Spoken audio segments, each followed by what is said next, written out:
கதைகளை கேட்க வந்திருக்கும் என் இனிய சொந்தங்களுக்கு அன்பு வணக்கம். நான் உங்கள் யமுனா. இன்னைக்கு நம்ம துப்பறியும் சாம்பலை அடுத்த கதையை பார்க்க போகிறோம். சுண்டைக்காய் கேஸ். சுண்டைக்காய்க்காக கேஸுன்னு இல்லைங்க, இது வேறு கேஸ். என்னன்னு பார்ப்போமா? என்ன கேஸு, எப்படி ஹேண்டில் பண்ணுறாரு அப்படின்றத பார்க்கலாம்.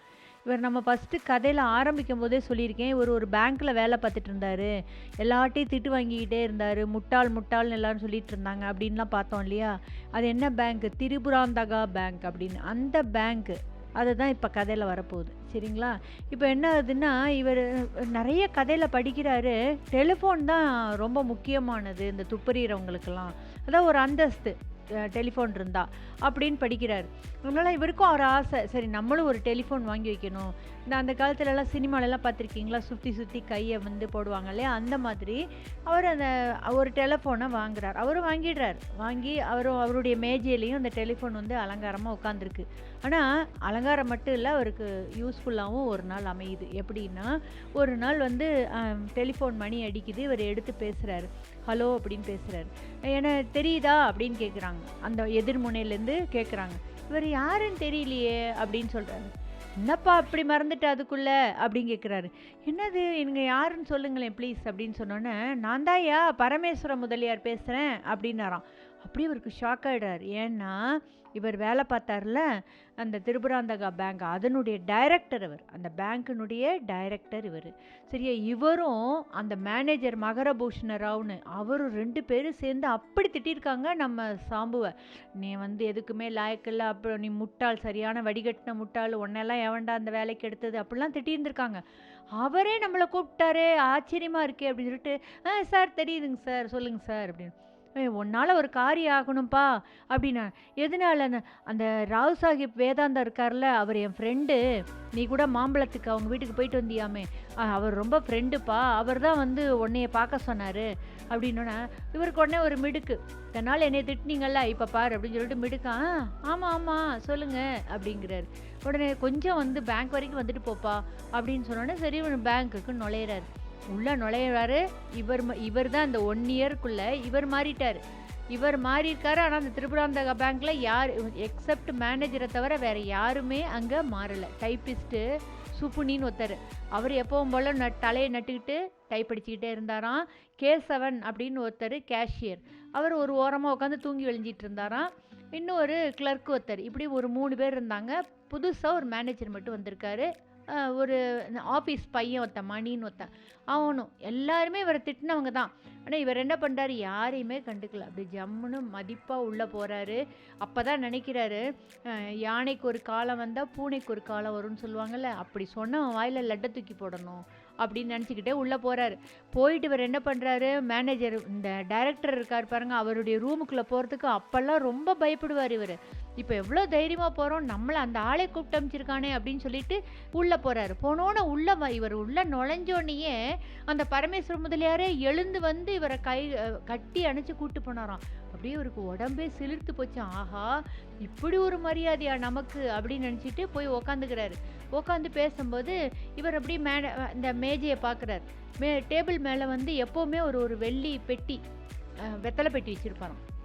அந்த வெத்தலை பெட்டியை காணோம். உடனே இவர் கேட்குறாரு, சார் இங்கேருந்து வெத்தலை பெட்டி காணோம் சார் அப்படின்னோடனே, யோ உனக்கு ஏதாவது மந்திர சக்தி இருக்காயா, அதை காணாந்தாயா உன்னை கூப்பிட்றதுக்கு வந்தேன், நீ உடனே அழகாக கேட்டியேன்ட்ட அப்படின்னோடனே, மந்திரமாது தந்திரமாது அதெல்லாம் எனக்கு தெரியாதுங்க, நீங்கள் வச்சுருப்பீங்க அதனால் கேட்டேன் அப்படின்னோன்னா, அதை தாயா என்ன விஷயம் அப்படின்னு கேட்குறாங்க. இங்கேருந்து யார் எடுக்க போகிறாங்க, ஏன்னா மேனேஜரை தாண்டி தான் இங்கே உங்கள் ரூமுக்கே வரணும். அப்படி இருக்கும்போது வெளி ஆளுங்கள்லாம் யாருமே உள்ளே வர மாட்டாங்க, நம்ம ஆஃபீஸில் இருக்கவங்க மட்டும்தான் யாரோ உங்களோடதை எடுத்துருக்கணும் அப்படின்னோடனே, இந்த ஒரு நல்ல புத்திசாலியா நீ, இந்த எண்ணம் எனக்கு தோணல பாரு, நான் முட்டாளியா அப்படின்னோடனே இவருக்கே ஆச்சரியம். தன்னால் நம்மளை தான் இருந்தாலும் முட்டாள்னு சொல்லிட்டு இருந்தான், இப்போ அவனே முட்டாள்னு நம்மக்கிட்ட சொல்கிற மாதிரி கடவுள் வச்சுட்டா இருப்பாருன்னு இவருக்கு ஒரே சந்தோஷம் தாங்கலை. அப்போ தான் இவர் சொல்கிறாரு, நீ என்னையா பண்ணலாம், ஒரு ஐடியா சொல்லியா அப்படின்னு. இருங்க, இருங்க. கொஞ்சம் அவசரப்படாம நீங்க பார்த்துக்கிட்டே இருங்க. என்ன என்ன ஆச்சுன்றத மட்டும் சொல்லுங்க." அப்படின்னோனே, "இல்ல, இல்ல. நீங்க நேத்திக்கு போனீல்ல, அந்த ராவ் சாஹிப் வேதாந்தம் அவர் வந்து ஒரு முத்து மாலை ஒண்ணு குடுத்திருந்தாரு. என்னன்னா, எவ்வளோ மதிப்பு வரும் அப்படின்னு போட்டு சொல்லுங்க." அப்படின்னு சொல்லி குடுத்திருந்தாரு. நானும் என் பையிலே தான் வச்சிருந்தேன். ஒரு மதியம் வந்து ஒரு 2 மணி வாக்குல ஒரு மீட்டிங் போ வேண்டியிருந்தது. அதனால சரின்னு இந்த வெத்தல பெட்டியில வச்சுட்டு போனேன்யா. திரும்பி வந்து பார்க்குறேன், வெத்தல பெட்டியும் காணோம், முத்து மாலையும் காணோம். அப்படின்னோனே, "அப்படியா? சரி. நீங்க வந்து இ இப் சரின்னு சொல்லி பேசிக்கிட்டு இருக்கும்போதே வந்து பேங்க்ல வந்து அந்த மதிய இடைவேளை லஞ்ச் இன்டர்வல் வருது. வந்தோனே இவர் என்ன பண்றாரு, அப்படியே ஜம்முன்னு நம்ம ஆள் வந்து இப்படி திமிரா போய் வாசல் பக்கம் போறாரு. போனா அந்த ஒவ்வொருத்தருக்கா அப்படியே இந்த கேசவாச்சாரி மட்டும்தான் கொஞ்சம் பயந்துக்கிட்டே இவரை பார்த்துட்டு சுப்புனி இவரை பார்த்துட்டு பயந்துக்கிட்டே போறாரு. ஆனால் சுப்புனி இருக்கான் பாருங்க, அந்த டைப்பிஸ்ட்டு ஏற்கனவே கண்ணா பின்னன்னு திட்டுவார்ல இவரை. அவன்லாம் வந்து இவனுக்கெல்லாம் ஒரு காலம் பாரு, இவனையெல்லாம் வச்சு கூப்பிட்டு பேசுகிற லெவலில் இவன்லாம் வந்துட்டான்யா அப்படின்னு பொறாமையில் அப்படியே தலையை நட்டிட்டு அவன் போகிறான். இப்படி ஒவ்வொருத்தரா சாப்பிட்றதுக்கு எல்லாரும் வெளியில் போயிடுறாங்க. இப்போ அந்த புதுசாக வந்த மேனேஜர் கவலையே படல. இவர் ஒவ்வொருத்தனையாக வாட்ச் பண்ணுறாரு, எவன் மூஞ்சி மாறுது, எப்படி போகுதுன்னு. இவருக்கு இந்த சுப்புனி மேலே தான் அவருக்கு சந்தேகம் ஏற்படுது. அந்த எல்லாம் போயிட்டாங்க. அப்போ இவர் இந்த மேனேஜர்கிட்ட வந்து டைரக்டர்கிட்ட வந்து சொல்கிறாரு, "சார், எனக்கு வந்து ஒரு 2 ஹவர்ஸ் யாருமே இருக்கக்கூடாது. இந்த பேங்க்கில் நான் இருந்து என்னன்னு கண்டுபிடிக்கணும்." அப்படின்னா, "தாராளமாக எடுத்துக்கையா, எப்படியும் 3 மணிக்கு தான் எல்லோரும் சாப்பிட்டு வரப்போகிறாங்க. அது வரைக்கும் நீ கதவை சாத்திட்டு என்ன வேணாலும் பண்ணு, எனக்கும் வேலை இருக்குது, நானும் போயிட்டு வரேன்னு" சொல்லிட்டு அவரு கிளம்பி போயிடுறாரு. எல்லாரும் போனோடனே இவர் தன்னுடைய பழைய டேபிளில் வந்து உட்காந்துக்கிறாரு. வந்து உட்காந்து அப்படியே ஜம்முன்னு ஆடுறாரு. ஆடிலாம் பார்க்குறாரு. பார்த்துட்டு பக்கத்தில் சுப்புனி டேபிள், அந்த சுப்புனி டேபிளில் போய் பார்க்குறாரு, ஒரு லெட்டர் ஒன்று அப்படியே தொங்கிட்டு நிற்கிது. என்னன்னு பார்க்குறாரு, "இதில் எனக்கு பண தேவை இருப்பதால் தயவுசெய்து 1000 ரூபாய் அனுப்புமாறு கேட்டுக்கொள்கிறேன்" அப்படின்னு பாதியில் இருந்தது. அதை இழுக்கும் போது தவறுதலாக என்ன பண்ணிடுறாரு, அந்த ட்ராயரை இழுக்கிறதுக்கு பதிலாக மூடிடுறாரு. ஸோ அது மூடி போயிடுது. இவரால் ஃபுல்லாக அந்த லெட்டரில் என்ன யார் எழுதுனாங்கன்னு தெரியாமல் படிக்க முடியாமல் போயிடுது. இப்போ இவருக்கு நல்லாவே அந்த சுப்புனி மேலே சந்தேகம் வந்துடுது. இவன் தான் திருடினவன் அப்படின்றது சுப்புனி மேலே சந்தேகம் வந்துடுது. அடுத்து இவர் உடனே என்ன பண்ணுறாரு, என்ன பண்ணலாம், இவனை எப்படி பிடிக்கலாம் அப்படின்னு சொல்லிட்டு இப்படி பார்க்குறாரு. மோட்டுவலை இப்படி மேலே ஏறி பார்க்கும்போது எப்போவுமே இந்த நம்ம யோசனை பண்ணோம்னா இப்படி மேலே இப்படி யோசிப்போம்ல, அந்த மாதிரி யோசிக்கிறாரு. அப்போ பார்க்குறாரு, இவருக்கு ஒரு ஐடியா கிடைக்குது. என்னன்னு கேட்டால், மேலே லாஃப்ட்டில் வந்து 14 வருஷமாக அந்த ஒரு லெட்ஜர் ஒன்று தொடவே மாட்டான். இவர் இருந்த காலத்துலேயும் 1 இயர் தானே இப்போ இவர் இல்லை, எத்தனை வருஷமாக தொடப்படாத ஒரு லெட்ஜர் வந்து அப்படி புரண்டு கிடந்ததாம். இவருக்கு உடனே சந்தேகம் வந்துடுது. துப்பறிகிற சந்தேகத்துக்கு இவர் என்ன பண்ணுறாரு, எங்கெங்கேயோ கஷ்டப்பட்டு ஒரு ஏணி எடுத்துகிட்டு வந்து மேலே ஏறி பார்க்குறாரு.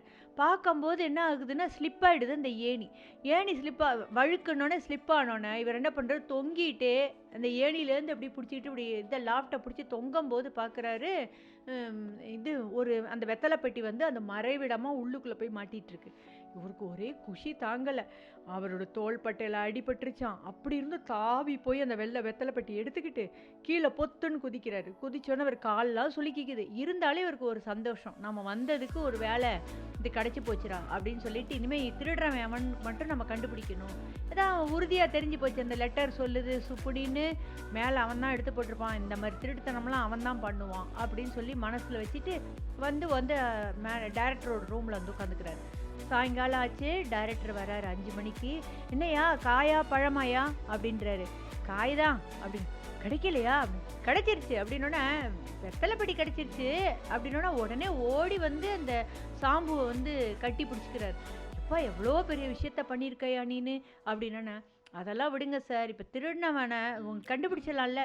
தெரியும் அப்படின்னு சொல்லி எல்லாரையும் ஒவ்வொருத்தரையாக கூப்பிடுங்க அப்படின்னு சொல்கிறான். உடனே ஆஃபீஸ் பாய்க்கு பெல் அடித்து அந்த மணியை உள்ளே கூப்பிட்றாரு.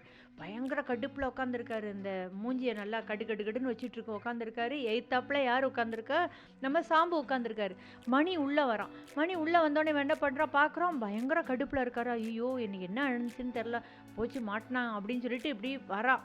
வந்தவன் என்ன பண்ணுறான், இங்கே சுப்புனி இவர் நம்ம சாம்பு உட்காந்துருக்காரா. சாம்பு இவனெல்லாம் ஒரு ஆளாக எத்தனை கிண்டல் அடிச்சிருப்பான் நம்மளெல்லாம், இவனெல்லாம் என்ன பெரிய எவனான்னு சொல்லிட்டு நல்லா கால் மேலே காலை போட்டு ஜம்முன்னு உட்காந்துருக்காரு.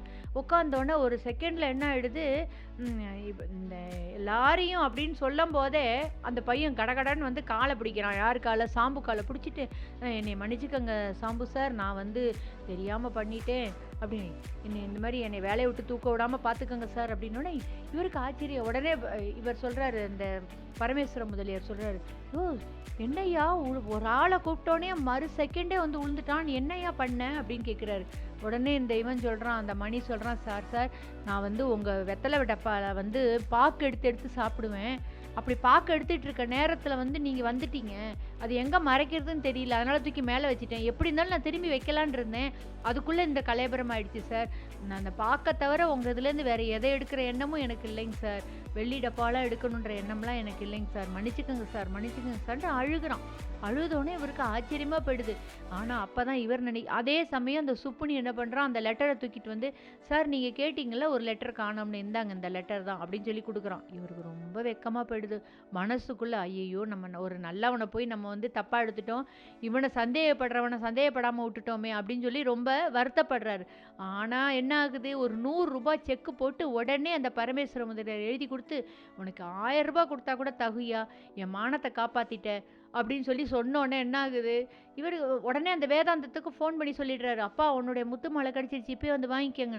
யார், நம்ம சாம்பு தானே கண்டுபிடிச்சது அப்படின்னோன்னா, ஆமாம் ஆமாம் அப்படின்னு, சாம்புட்ட கூடியா ஃபோனை அப்படின்னு. உடனே ஃபோனை கொடுத்தேன்னு, சாம்பு நீ பலே கெட்டிக்காரையா, உன்னால மாதிரிலாம் முடியாதியா அப்படி. அப்பெல்லாம் இல்லைங்க சார் அப்படின்னு சிரிக்கிறான். சரி சரி உனக்கு என்ன ஆகணும் சொல்லி, உனக்கு எனக்கு ஒன்றும் பண்ண வேணாம் சார், ஒரே ஒரு உதவி மட்டும் பண்ணுங்க. என்ன உதவியா, நீ கேட்டு மாட்டேன்னு சொல்லுவேனா, சொல்லு சொல்லு. அன்றைக்கி நேற்றுக்கு நான் உங்கள் வீட்டுக்கு வந்தபோது ஒரு 2 பையங்க மாட்டிக்கிட்டாங்கல்ல, அவங்க 2 பேருக்கு வேலையை மட்டும் போட்டு கொடுத்துருங்க சார், வேறு எதுவும் வேணாம் அப்படிங்கிறார். எவ்வளோ நல்ல மனசு இல்லை நம்ம சாம்புக்கு. அடுத்து இவர் என்ன பண்ணுறாருன்னு அடுத்த எபிசோடில் பார்க்கலாம். ஓகே, இனிய கதைகளை படிப்போம், வாசிக்கும் திறனை வளர்ப்போம். என்றும் உங்களுடன் யமுனா. வருவான், இவன் வருவான், பிடிப்பான், உன்னை பிடிப்பான், உன் தாடை உடைய அடிப்பான். இவன் துப்பறிவாளன்,